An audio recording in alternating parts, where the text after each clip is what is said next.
Yes, I'm going to keep talking about Stranger Things. Can you blame me? I do not control the hyperfixation, okay? I'm doing the best that I can. And quite frankly, there has been a new development in the fandom that I wanted to talk about, because I am fascinated by how Stranger Things does transmedia storytelling. Transmedia storytelling is a technique in which a story is told through a series of platforms and formats that are, of course, using digital technologies available nowadays. Think of a horror movie that is complemented by a Spotify playlist or even like a true crime podcast that creates a website where you can play interactive games, etc. This, of course, adds engagement to the fandom because it forces them to keep working with the story like beyond the main plot line.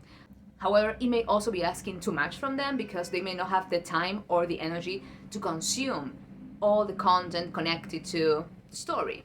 At the same time, another advantage is that using transmedia storytelling can help you build a more detailed world. Coming back to Stranger Things, what they do is the following.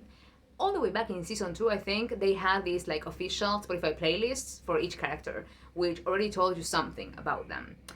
As the years went on, they also released several books that tied into the story or that fill in the gaps between seasons. At the same time, we have a play, The First Shadow, which is key if you want to understand what's going on in season 5, or what's going to happen.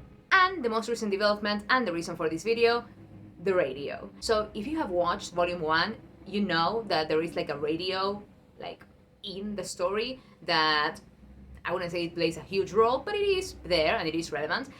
And right now, if you want, you can actually listen to that radio as if it were real. Some people believe that perhaps it is giving us clues as to what is going to come in Volume 2 and the finale. I wouldn't know.